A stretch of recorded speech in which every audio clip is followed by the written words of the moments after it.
senhores telespectadores, eu penso que cada coisa deve estar no seu lugar. Bom, e eu, olha, tenho que reconhecer, com esta idade, a caminho dos 90, já são aquilo a que, em bom português, se chama um ancião. Um ancião é uma pessoa com muita idade. Bom, eu sou um ancião. Ora, os anciães têm o seu lugar. Há uma terra em Portugal chamada Carrazeda de Anciães. Eu já lá tinha ido fazer uma conferência há uns anos, mas nunca lá tinha feito um programa. E é uma injustiça. Um ancião deve ir a Anciães. O Conselho de Carrazeda de Anciães tem imenso interesse. É um concelho, não é dos maiores, mas também não é dos mais pequenos. Um concelho com 280 km², quase tudo serranias, e portanto uma população relativamente pequena. O último censo dá 7.640 habitantes. Isto quer dizer, em cada quilómetro, uma média de 26 habitantes. É claro que é uma média baixa. Ainda há pouco tempo, ali no Valongo, a gente encontrou uma média de mais de 1.000 por quilómetro. Aqui, 26. Bom, isto são serranias, são pedregais.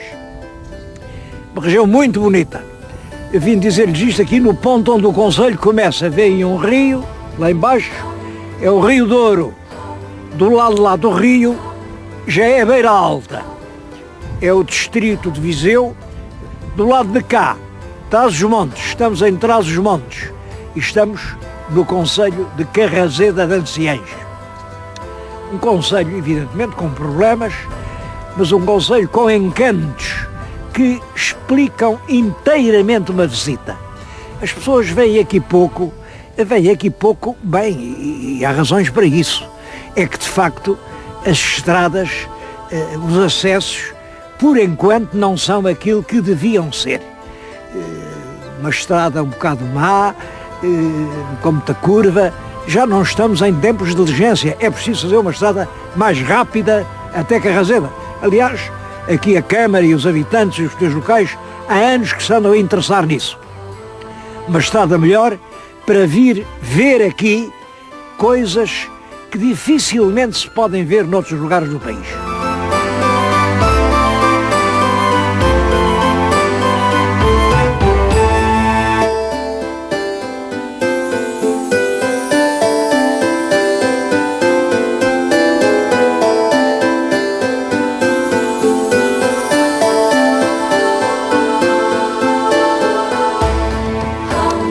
Agora estamos no castelo do que foi a antiga vila de Anciães. Devo dizer que é um dos monumentos mais intrigantes e mais impressionantes que existem, não é só em Trás-os-Montes, é em toda a Península Ibérica. Essa surpresa vem daqui. Eu agora estou-lhes a falar aqui no alto de uma torre, já viram, isto é quadrado, o alto de uma torre, porque eu subi ao alto da Torre de Homenagem. Era aqui a Torre de Homenagem do castelo do tempo do Imperador Fernando Magno. Bom, o senhor telespectador não sabe nada de história de Espanha, claro, mas este Fernando Magno era o Imperador de Leão e Castela, era o pai do Imperador Afonso VI. O Imperador Afonso VI era o pai da nossa Condessa Regina, Dona Teresa ou Dona Teresa, que era a mãe do nosso Dom Afonso Henriques. Isto quer dizer, o Fernando Magno era bisavô do nosso primeiro rei. Portanto, a fundação, foi ele que deu foral a este castelo. Talvez no tempo dele se construísse esta enorme torre. Agora, o que é extraordinário é que a casa ao lado, estão a ver ao lado há uma casa, era a casa da Câmara Municipal. Isto é que não acontece em mais parte nenhuma. A Câmara Municipal, onde vivia realmente, viu, os juízes populares, o povo que governava a terra, estar aqui, junto da torre, onde governava o alcaide. Tem uma explicação, é que aqui o alcaide do castelo era o povo da própria vila. O povo é que era o alcaide. Isto tem todo o sentido e toda a sua importância aparece quando nós pensamos que os primeiros séculos da história social portuguesa, quer dizer, século XII, XIII, XIV, são períodos de uma grande tensão social, de guerra dos povos das vilas contra a força dos alcaides. Olhem a guerra do Bolonhês, Dom Afonso III, as vilas estão pelo novo rei, pelo Bolonhês, ao passo que os alcaides estão pelo velho rei, o Dom Sancho II. Foram as vilas que ganharam a guerra e o Dom Sancho teve que se ir embora e veio a monarquia nova, a monarquia gótica, a monarquia de Dom Afonso III, que renovou o país. Depois, quando é a Revolução do Mestre Davi, essa revolução de que toda a gente fala, porque das outras guerras civis ninguém costuma falar. Ninguém costuma falar porque realmente não há um genial cronista como Fernão Lopes, que fez uma narrativa da Revolução, da Guerra Civil do século XIV, como mais ninguém fez.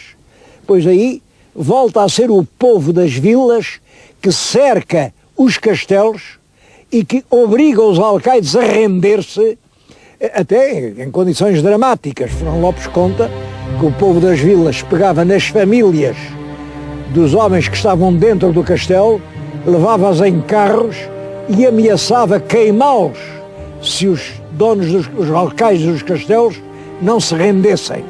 Bom, e assim os castelos mais uma vez se renderam às vilas e foi o povo das vilas que conseguiu impor a monarquia de Avis. Essa história social de Portugal eu acho que tem andado bastante mal contada, porque é essa constante tensão entre as duas classes, a classe senhorial que ocupa os castelos, a classe vilã e popular que ocupa as vilas, que constitui a própria trama da história portuguesa até aos descobrimentos. Com os descobrimentos, essa tensão desceu e as pessoas realmente têm largos espaços para onde vão viver, onde vão ocupar, e a história muda completamente. É por isso que a nossa história tem uma tendência até ao fim do século XV e tem outra completamente diferente a partir do início da expansão marítima. Bom, mas aqui o que é importante é isto. Isto era o centro da vila, de uma vila que não tinha água, aqui o mal disto é que não tinha água, mas era uma vila importante porque estes terrenos à volta, aqui, isto tinha muitas pastagens e isto era relativamente seguro. Seguro porque tinha justamente aqui um castelo em poder do povo, que mantinha a ordem nestas cercanias e todo isto, rodeado, tudo isto, vinham gatos de toda a parte para estar por aqui. E isto é importante, isto foi povoado até ao século XVIII, pode-se dizer. Vêm para aí montes de pedras de todo o lado, eram as casas, enfim, da antiga vila, foi ficando pouco a pouco deserto, pouco a pouco. Em 1834, há mesmo um juiz de fora que manda partir o Pelourinho, ficava aqui em frente, Pelourinho, que era o emblema de que aqui é que era a vila, que era a capital da vila de anciães, mandou-o partir, mas pode-se dizer que o velho e sagrado Pelourinho de anciães foi partido quando entenderam que isto não era sítio para ter uma terra e mudaram para além. Aquilo é Carrazeda de anciães, para a distinguir de outras carrazedas. Há várias carrazedas em Portugal. Aquela é a Carrazeda que fica para aqui, junto do Castelo de Anciães. Aqui dentro do castelo há outras coisas interessantes para ver. Há uma igreja muito bonita, já do século XIII, a igreja de São Salvador. Essa ruína está relativamente em pé.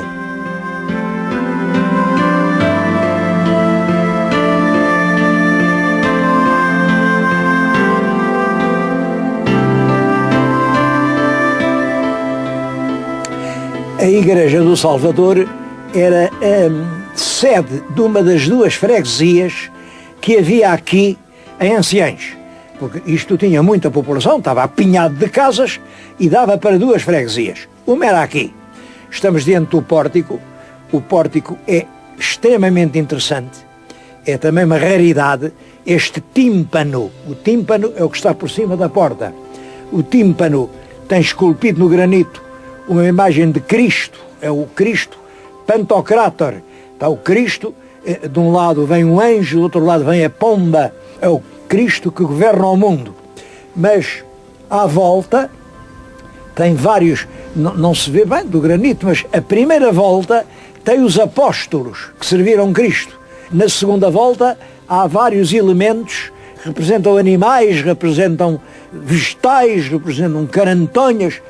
No outro de cima é já mais decorativo, vamos lá, folhas. No seu conjunto é um dos pórticos mais curiosos, mais interessantes e mais antigos. Isto aqui dizem os guias todos do século XIII. Eu, enfim, julgaria século XII.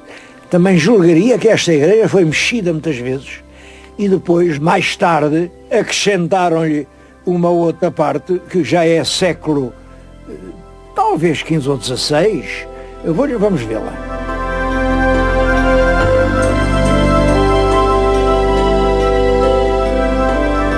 Esta parte da igreja foi feita mais tarde. Como vê, aqui este arco-sólio que se vê já é nitidamente gótico, e até já um gótico tardio, um gótico já muito florido.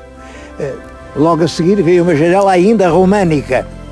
Bem, como todos sabem, Portugal começa no século XII, quando a arquitetura é toda românica, arcos de volta perfeita. É a monarquia românica que dura praticamente até à Revolução de Dom Afonso III, do Bolonhês.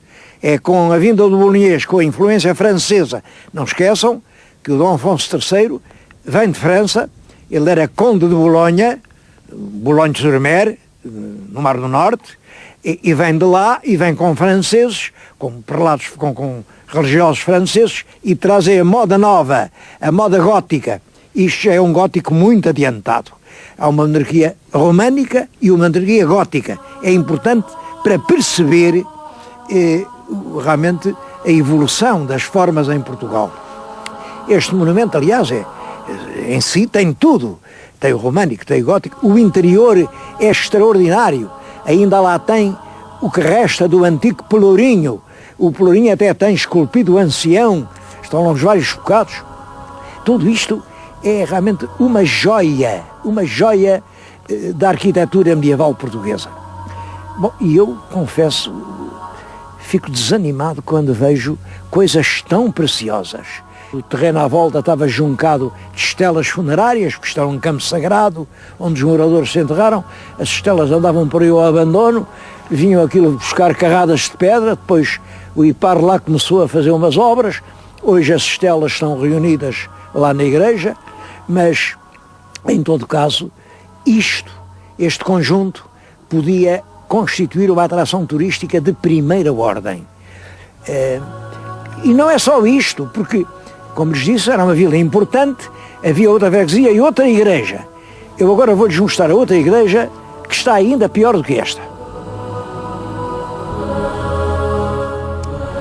A outra freguesia da antiga vila de anciães ficava já fora das muralhas. Era, portanto, chamava-se São João Extramuros. Bom, está aqui na nossa frente. Isto é tudo quanto resta dela. Uma parede com uma porta. Daquele lado, que era a fachada que devia ser principal, era uma fachada cega, nem porta tinha. No interior não há nada. Vão lá, está tudo nu. Tudo levaram. Aqui tudo o vento levou. A única coisa que resta, olha, é cá fora algumas sepulturas, porque as pessoas queriam se enterrar perto da casa de Deus, mas isto era tão duro que tinham que escavar na rocha as suas sepulturas. E aqui por estes montes há várias sepulturas de gente que aqui teve a sua última morada.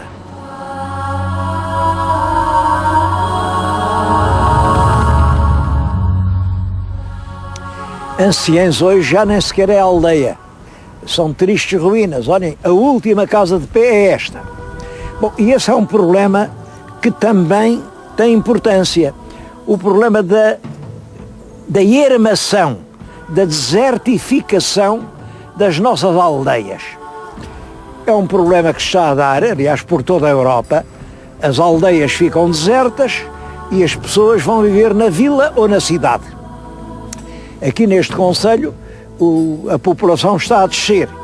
O censo de há 10 anos dava 9 mil, o deste ano agora dá 7 mil, está a descer. A Câmara faz o que pode. Podem, por exemplo, diz que quando um casal tiver o terceiro menino, dá-lhes 2.500 euros por cada menino. Como o terceiro faz 3, quando vem o terceiro bebê, o casal recebe 7.500 euros. Não é nada mal. Até aconteceu este ano que um casal tinha só um menino e depois a senhora voltou a esperar bebê e teve 2. Daí ficaram com 3. Receberam logo os 7.500 euros. Mesmo assim, a Câmara ainda só deu 5 prémios desses porque as crianças teimam em não nascer. É claro que a irmação das aldeias tem uma explicação simples, que as pessoas nem sempre dão. A explicação é esta. Há 100 ou 200 anos, um alqueire de terra dava para uma família viver, porque uma família vivia quase com nada.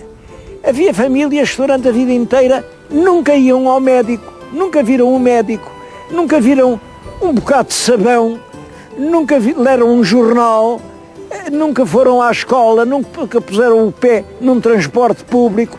As pessoas viviam com um alqueire de farinha para fazer um pão que o diabo amassou e um bocado de água da fonte, e com isto lá iam vivendo, até viviam pouco, a esperança de vida era pequena. Bom, e a terra hoje continua a dar o mesmo que dava de antes. Para isso dá, para vir para aqui, viver assim, isso pode ser. Simplesmente compreendem que ninguém queira viver assim. A vida mudou, hoje felizmente há outro nível e as pessoas não aceitam esse nível de sobrevivência que a pobre terra proporcionava. Portanto, isso é fatal. Ninguém queira de maneira nenhuma inverter isso. É claro que as aldeias fazem falta. E também é claro que havia uma maneira de inverter o processo. E a maneira era esta. Até hoje, as vilas e as cidades viveram à custa das aldeias. Era nas aldeias que se criava o gado, que se dava o leite, que se fazia o queijo, que se cultivava a terra, que se dava o azeite, que se bebia o vinho, que vinha o pão. Era da aldeia que se trabalhava para a vila ou para a cidade. Bom, esse processo pode inverter-se.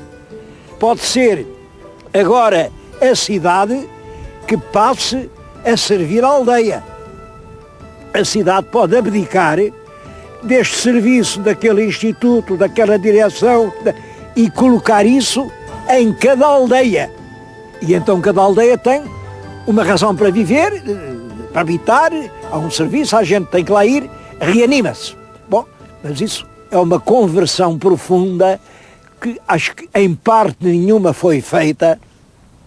É uma hipótese, de certo modo, enfim, platónica. Qual é agora a cidade que está disposta a fazer sacrifícios para as suas aldeias?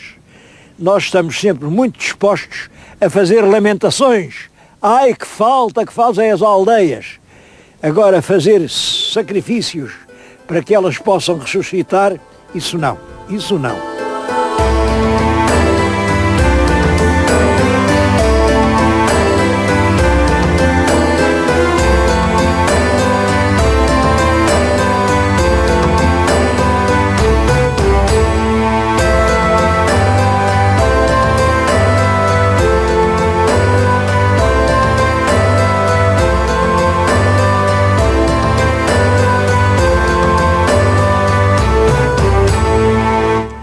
Lá em cima, em Anciães, terra de povo, não havia lugar para fidalgos. Não havia um único solar. Como, aliás, também não há solares em Carraseda.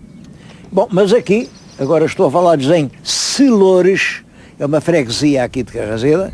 Reparem, nem mais nem menos que 3 brasões. Este, na capela, é de um bispo do Porto. Vê-se pela composição do brasão que ele não seria fidalgo, compôs aquele brasão. Depois há um edifício do século XVIII, com um brasão muito bonito e com uma coroa imponente, e depois uma varanda monumental com outro brasão. É o principal solar aqui de todo o concelho. Bom, e sem dúvida é muito bonito, está na posse particular, não está em grande estado de conservação, mas esperemos que agora, parece que mudou de nome, que deem a este monumento todo o relevo, todo o valor que ele merece.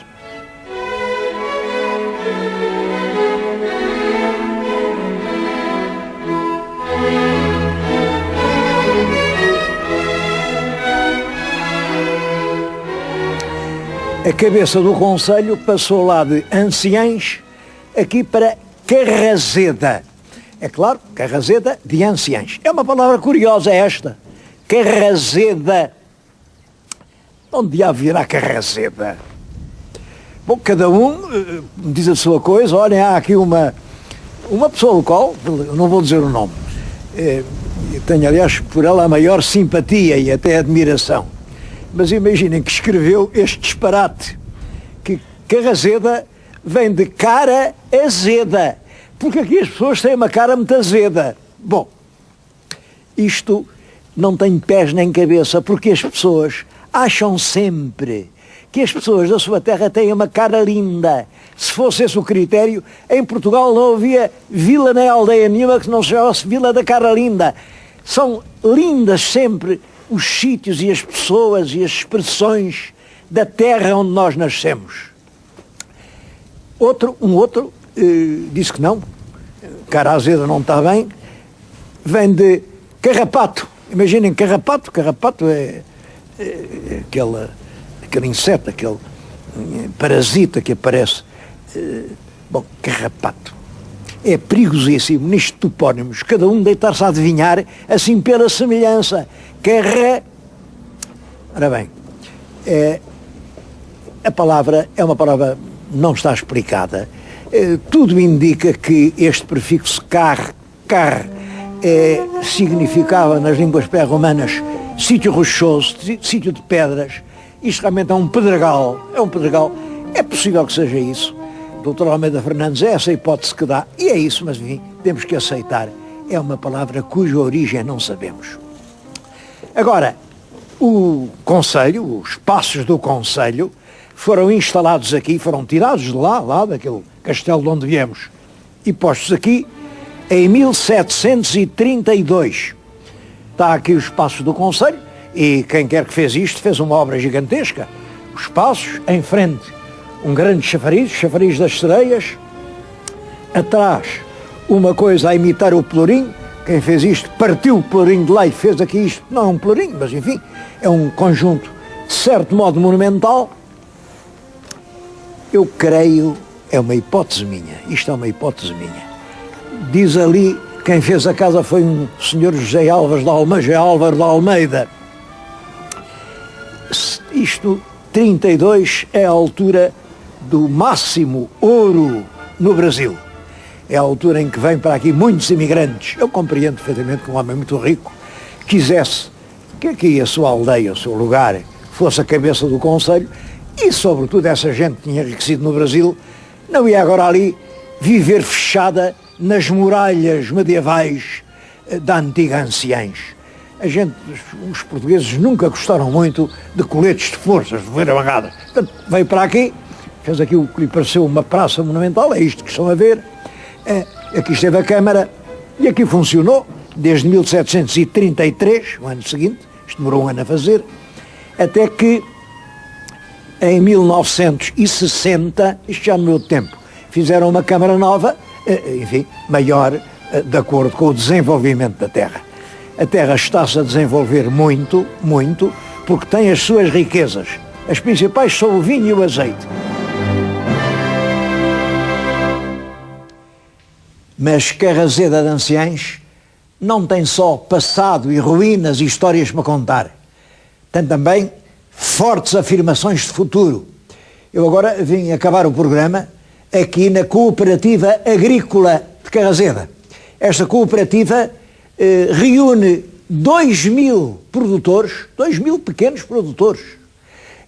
É muito jovem, começou a elaborar há 3 anos. Bom, pois o ano passado já produziu 1.000 toneladas de azeite.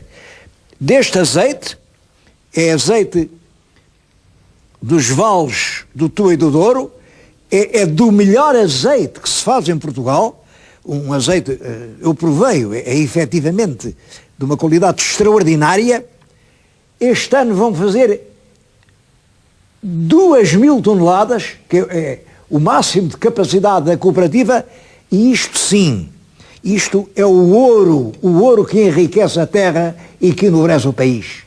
Eu acabo o programa exatamente com este extraordinário exemplo. Há 3 anos, nasce aqui esta obra que está a tornar a terra mais rica, a dar mais emprego e a dar-nos a todos mais esperança.